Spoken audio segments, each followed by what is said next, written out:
Donc là les gars, on va parler de Instinct, donc c'est le manga d'Inoxtag, donc voilà, c'est vulgairement appelé le manga d'Inoxtag, mais il y a aussi Charles Compagne qui, je pense, lui s'est chargé de tout ce qui est illustration, et Basile Mono qui, je pense, est un pote à Inoxtag, qui lui a travaillé sur le scénario avec Inoxtag. Donc voilà, ensuite on a évidemment Michel Lafon, donc voilà, c'est, je pense, la musique d'édition qui ont permis de pouvoir être aujourd'hui dans le top des ventes de cette année, si c'est pas le numéro 1 des mangas. Et en plus de ça, il me semble que ça a dépassé le record de vente en France de manga. Faudra que j'aille vérifier pour être sûr, mais il me semble que c'était ça. Donc voilà, on va parler donc de Instinct. Il y a énormément de choses à dire, parce que voilà, déjà, j'ai apprécié toutes les références qui ont été mises dedans, tous les petits messages, que ce soit de Charles, de Basile, de Inoxtag, ou même à la fin du manga, tu vois, on a un petit paragraphe justement qui explique la manière dont a été créé un petit peu ce manga. Donc voilà, on peut comprendre un petit peu comment il a été fait, pourquoi il a été fait, et tout ça on va en parler juste après. Donc voilà, pour résumer un petit peu, on va vous parler de l'histoire, ensuite je passerai un petit peu sur tout ce qui tourne autour, les références, etc. Et à la fin, je parlerai tout simplement des auteurs, co-auteurs, illustrateurs. Donc voilà les gars. Au niveau de l'histoire les gars, c'est tout simple. Je vais vous lire le synopsis et après je vous donnerai des informations plus amples, parce que pour moi le synopsis il est un peu trop court.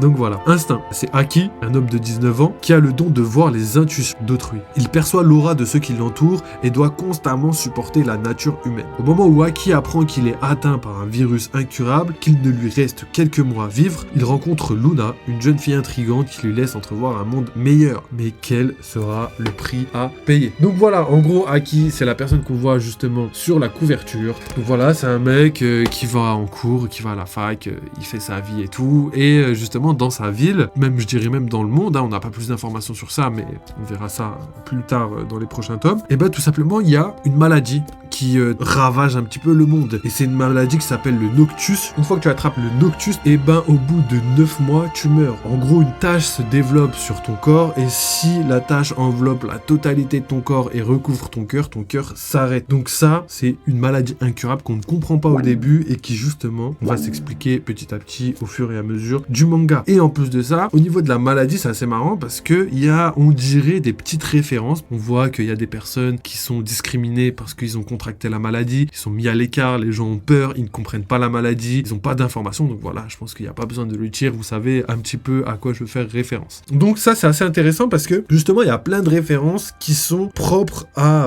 tout simplement ce qu'on a vécu nous en tant que Français, en tant que fans de manga. Parce que par exemple, il y a une banque qui va être attaquée et qui va du coup exploser. Et cette banque s'appelle tout simplement la Banque du Peuple. Donc c'est assez marrant parce que voilà, c'est des petites références qui sont propres tout simplement à la culture française, la culture Twitter, la culture des réseaux, etc., etc. Et je trouve ça assez marrant. Donc voilà. Ensuite, tout simplement, c'est Aki, une personne jeune qui tout simplement va à la fac, c'est une personne normale. Il va croiser justement une fois une fille qui s'appelle Luna et tout simplement 2 secondes après elle va disparaître et il va se demander qui est-elle et comment elle a fait pour disparaître. Et lui, voilà, il vit qu'avec son père. Son père, toute sa vie, s'est tué à la tâche. Il a fait confiance à quelqu'un et cette personne l'a trahi malheureusement. Et du coup, aujourd'hui, il préfère vivre seul pour élever et du coup donner tout ce qu'il peut à son fils pour qu'il puisse se développer. Et le problème, c'est que son fils, comme ça a été dit dans le synopsis, il a un pouvoir. Donc Aki a un pouvoir, c'est de pouvoir percevoir un petit peu les intentions des gens. Et justement, il peut voir qu'il y a des gens qui sont manipulateurs, qui sont jaloux, des gens qui trichent, des gens qui pensent qu'au sexe ou qu'à l'argent. Donc tout ça, c'est des choses qui, justement, sont perceptibles par Aki et ce qui lui permet tout simplement de faire attention aux gens qui l'entourent. Et en fait, on apprend un petit peu au fur et à mesure du manga qu'il n'a jamais rencontré quelqu'un de digne de confiance, tu vois. Et la seule fois où il a rencontré quelqu'un où il n'arrivait pas à percevoir justement ses émotions, c'était tout simplement Luna, donc la fille qui était venue dans son amphithéâtre et qui l'a interpellé étant donné qu'il n'arrivait pas à lire dans ses pensées entre guillemets. Il y a un moment dans l'histoire donc où tout va basculer, donc ça va être un petit peu le moment où tout explose. Donc ce moment où tout va basculer, c'est tout simplement Aki se promène dans la rue et il voit quelqu'un qui est asséné de mauvaises intentions, on va dire, et lui, grâce à son pouvoir, il est capable de les percevoir et il voit que c'est vraiment énorme, c'est vraiment colossal. Du coup, il décide de le suivre et il essaye de prévenir un petit peu les personnes autour de lui de se méfier. Et au final, c'est trop tard parce que la personne, en fait, elle avait prévu de se faire exploser dans la banque, donc dans la fameuse banque du peuple. Et du coup, Aki va justement, malheureusement, être parmi les victimes, entre guillemets, de l'explosion, sauf que ça va être le seul survivant. Et le problème, c'est que vu que c'est le seul survivant, il va être poursuivi par la police, et les gens vont penser que c'est lui qui a orchestré un petit peu tout ça, alors que pas du tout. Et en plus de ça, vous allez le comprendre dans l'histoire, c'est assez facile de savoir et de retrouver la personne responsable de cet attentat entre guillemets. Et du coup, Aki, lui, après ça, il va être emmené à l'hôpital, il va être menotté, on va lui diagnostiquer le noctus, donc ça y est, il est atteint de la maladie, on comprend pas comment ça se fait, et en plus de ça, il a été atteint, mais dans les cheveux, donc voilà, c'est pour ça qu'il aura une partie des cheveux teints en noir, et justement, c'est de là que commencent tous les problèmes entre guillemets, parce qu'en fait, il se rend compte que le noctus va lui octroyer de la dextérité, de la force et de la perception supplémentaire, c'est-à-dire qu'on va dire que ses sens sont développés depuis qu'il a la maladie. Donc quand il va remarquer ça, il va essayer de s'enfuir, parce que voilà, la police arrive, ils ont encerclé l'hôpital, ils veulent lui poser des questions, ils veulent l'arrêter, et lui, en fait, vu qu'il perçoit un petit peu les sentiments des gens, il va se rendre compte qu'il lui veut du mal, tu vois, il lui veut sincèrement du mal, donc la seule chose qu'il a décidé de faire, c'est de s'enfuir. Et une fois peut-être enfui, il va retourner voir son père, il va essayer d'aller lui parler, etc., etc. Sauf que la finalité veut que la police le retrouve, et il va jamais s'en sortir, et c'est à ce moment-là que Luna refait apparition, et justement, Luna va lui indiquer une marche à suivre pour essayer de s'en sortir, étant donné que il y a que elle qui peut l'aider à s'en sortir. Donc voilà, c'est assez inquiétant, mais justement, lui, il va décider de la suivre, et justement, à un moment donné, il va devoir plonger et accepter une offre qu'il peut pas refuser, étant donné que c'était soit la prison, soit la mort, ou sinon il était obligé de la suivre et de passer, on le saura plus tard, un petit examen. Et du coup, voilà, c'est de là qu'il va découvrir une espèce d'endroit qui est à mi-chemin entre un monde parallèle entre guillemets et la vie réelle, et à l'intérieur, il va rencontrer plein de personnes qui ont atteint de la même maladie, et du coup ils vont tous être mis à l'épreuve pour justement essayer de remporter cette épreuve pour rester en vie, parce qu'en fait s'ils gagnent l'épreuve, ils vont pouvoir vivre beaucoup plus longtemps, étant donné qu'ils ont entre guillemets un remède contre le noctus. Donc, je rappelle, le noctus, tu meurs au bout de 9 mois. Donc quand on comprend ça, on voit un petit peu que les gens vont tout faire, quitte à faire le mal, pour réussir cette épreuve, et en fait c'est là que c'est pas mal. L'épreuve va servir un petit peu pour voir un petit peu la bonté d'âme de chacun. Je vous explique pas en détail, comme ça vous aurez la surprise sur le moment, mais en gros, seules les personnes qui sont dignes entre guillemets pourront remporter l'épreuve. En tout cas, au niveau de l'épreuve, il y aura justement des épreuves qui sont basées sur le pouvoir de chacun, qui peut être différent, et c'est là où on va passer justement à l'explication des pouvoirs. Donc à l'intérieur, tu vois, on a déjà le pouvoir unique de Aki, qui lui est capable justement de percevoir un petit peu l'instinct des gens, un petit peu les émotions, tout ce qui est perceptible, et ça c'est un pouvoir qui est unique. Du coup on va avoir l'explication, mais que à la fin du tome. Et sinon, la plupart des pouvoirs sont liés au noctus. Donc le noctus c'est la maladie, et en fait chaque noctus est spécial. Il te permet de décupler tes sens, mais il y aura un sens qui va être bien plus développé que les autres, et du coup vous connaissez les 5 sens, ça peut être le toucher, le goût, l'ouïe, l'odorat, la vue. Quand tu comprends ça, tu te dis que tout simplement il va y avoir des pouvoirs qui seront beaucoup plus puissants que d'autres, des pouvoirs qui seront beaucoup plus rares que d'autres, et du coup en gros, pour vous faire simple, l'épreuve précédente servait justement de recrutement. Par rapport à ce recrutement, ce sera basé justement sur les sens, et chacun va devoir décupler ses propres sens pour pouvoir trouver quelque chose qui va leur permettre tout simplement d'être sélectionné. Et du coup, Aki va vraiment être sélectionné au fil du rasoir, et ça va lui permettre d'atteindre un endroit, et c'est l'endroit où vivent toutes les personnes qui ont développé le noctus, mais qui sont conscients de leur pouvoir, qui sont conscients de la maladie, et qui vont leur permettre d'aller tout simplement de l'avant, on va dire, qui va leur permettre d'utiliser ce pouvoir à bon escient. Et ce royaume un petit peu féerique s'appelle Agartha. Donc voilà, c'est un royaume souterrain, donc je pense que vous devez connaître un petit peu, et c'est un royaume qui va permettre justement à ces personnes atteintes du noctus de pouvoir vivre libre et d'être protégées un petit peu. Le fait que ce soit caché permet de vivre en toute tranquillité. Donc ça c'est intéressant, parce que je pense que ça va être exploité plus tard dans le manga. Mais on apprend aussi qu'il y a d'autres endroits. Il y a l'endroit comme le gouffre, un gouffre, donc voilà, on n'a pas plus d'informations, mais on sait que c'est un endroit terrible où les gens sont forcés de travailler, trier les déchets. Toutes les personnes qu'on veut pas retrouver sont jetées à l'intérieur, et pour vivre, on leur donne de quoi survivre en échange de triage de déchets. Donc voilà, le gouffre, ça a l'air d'être un endroit bien sordide, donc j'ai hâte de voir un petit peu ce qu'il nous réserve par rapport à tout ça. Et pour terminer, donc voilà, je pense que la dernière chose à dire, c'est qu'il y a un personnage personnage assez bizarre qui était présent pendant l'explosion de la banque, mais vraiment en flash. Et le délire, c'est que cette personne, on sait pas trop c'est qui, mais ça a l'air d'être quelqu'un de démoniaque, et c'est la personne qui a le même pouvoir que Aki, et qui fait partie justement du groupe un petit peu qui habite à Agartha. Et cette personne, elle dit, il a le 6e sens, et ce 6e sens s'appelle l'instinct, d'où le nom du manga. Donc voilà, pour résumer grossièrement, il y a une maladie, il y a un jeune homme qui contracte la maladie. Avec cette maladie, ses sens se décuplent. Grâce à ça, il va pouvoir utiliser ses sens à bon escient, grâce à un groupe un petit peu secret qui vit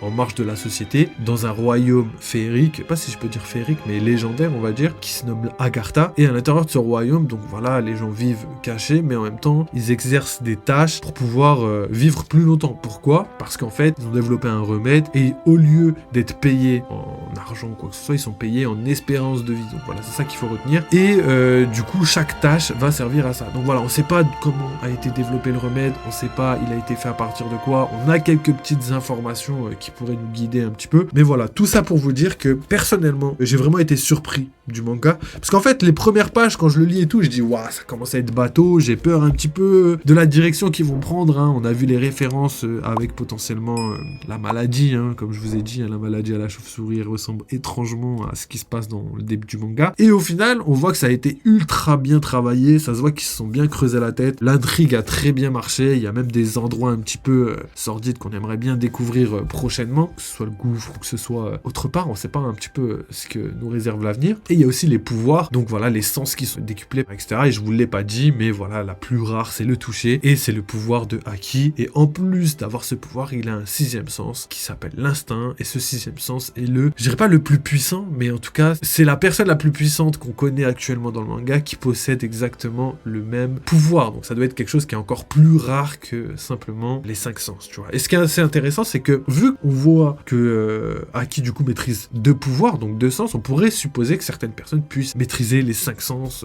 et les développer vraiment de manière légendaire. Donc voilà, la vue permet de percevoir des choses qui sont hyper lointains, le toucher permet justement de se protéger ou même d'attaquer. Donc voilà, il y a un petit peu des parallèles avec One Piece et le Haki, hein.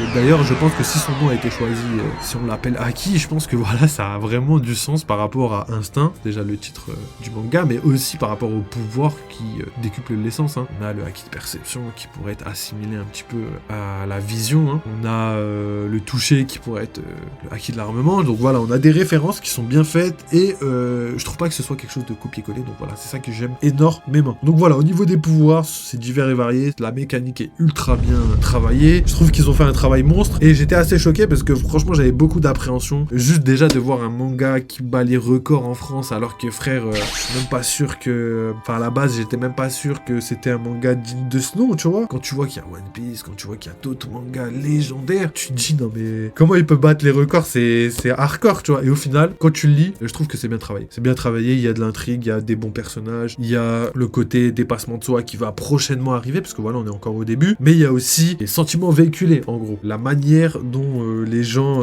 vont percevoir un petit peu le manga. Comme je vous l'ai dit à un moment donné, il y a un moment où justement tu peux faire le mal et justement ça va te faciliter la tâche, ou tu peux choisir d'être une bonne personne, et justement le fait d'être une bonne personne va être récompensé, et je pense que ça, tout ça, ouais, ça envoie un bon message en tout cas. Donc voilà, en tout cas j'ai bien aimé le manga, je lui mets quand même une bonne note, hein. Franchement un 7 sur 10 parce qu'il m'a vraiment surpris, j'en attendais vraiment pas beaucoup, j'avais même des appréhensions négatives, et au final le résultat est plutôt pas mal. Donc voilà, ensuite au niveau de l'analyse par rapport aux illustrations, c'est ultra bien dessiné, franchement on a vraiment des illustrations, et même au niveau de la direction artistique, c'est ultra bien choisi. On a quand même des personnages bien faits, hein. On a même un personnage en ombre, tu vois, et en plus c'est lui le personnage le plus hardcore, le plus légendaire, donc hâte de découvrir. Et voilà, beaucoup de références qui font que les illustrations, je trouve, sont vraiment bien faites. On a des doubles pages gigantesques, on a des dessins vraiment pas mal, et on a aussi autre chose, c'est que à l'intérieur du manga, on a ça. En gros, c'est des notes, c'est un petit peu comme,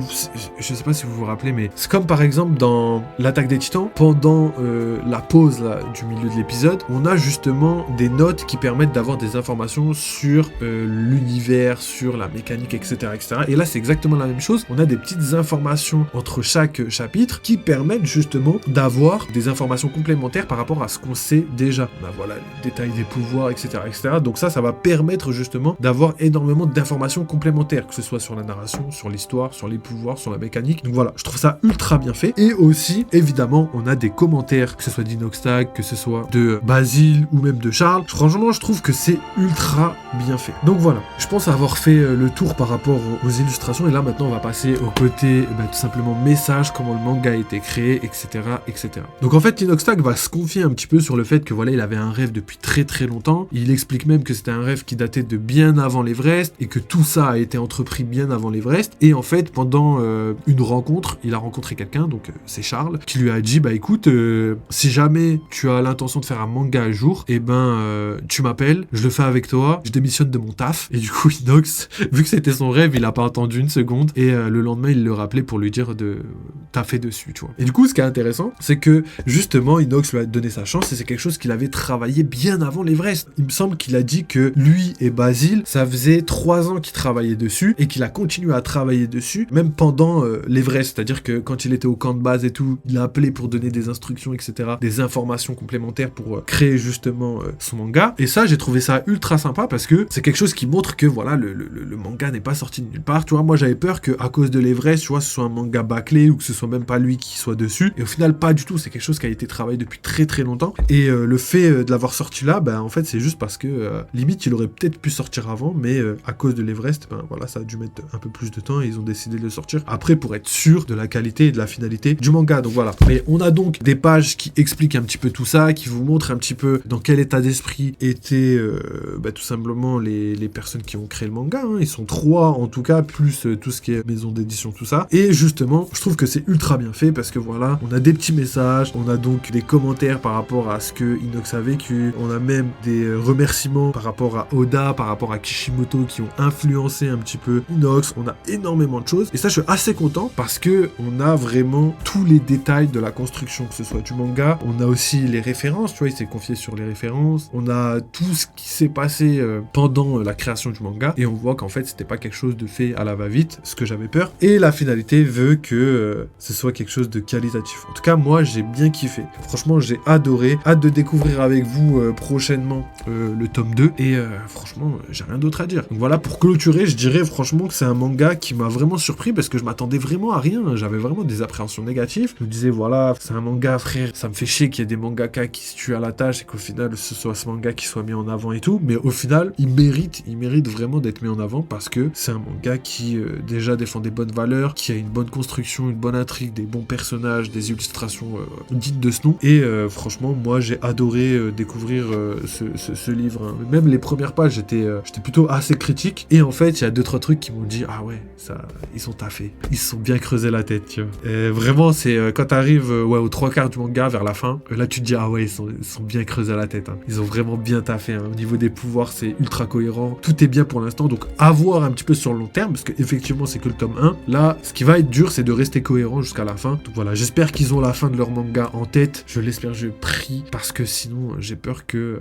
à force de chercher et tout, à force d'oublier certaines informations, ça peut un petit peu nuire à la qualité du manga. Donc là, s'ils n'ont pas encore la fin, la meilleure chose, c'est de travailler sur la fin avant de sortir n'importe quel autre tome. Tu vois, travailler sur la fin, savoir où ils veulent aller, ce qu'ils veulent faire, et tout simplement la finalité. Donc voilà, en plus, c'est marrant parce que Aki, il parle de certaines choses, je vous ai parlé de références et je terminerai sur ça. Un moment, il parle de l'Everest, un moment, comme je vous ai dit, à la Banque du Peuple, il y a des trucs comme ça qui font que, franchement, nous, on sera beaucoup plus sensible à ce manga que n'importe qui, tu vois. Et ce qui est bien, c'est qu'il n'y a pas les écritures en japonais. Moi, j'adore, tu sais, quand il y a les écritures en japonais, genre Don ou les Pan ou tu vois, les onomatopées. Mais là, il n'y en a pas. Et c'est que des onomatopées, mais en français. Donc ça, je suis assez content parce que voilà, ça casse un petit peu les codes. Et on arrive dans quelque chose qui est ultra personnel pour les personnes, tout simplement, qui kiffent les mangas en France. Donc voilà, merci à lui, merci à tous ceux qui sont bossés sur le projet. Et on va se régaler, on va analyser ça dans les prochains mois, prochaines années, on verra. Mais voilà, bon petit bail. Donc voilà, les gars, c'est tout pour la petite réaction un petit peu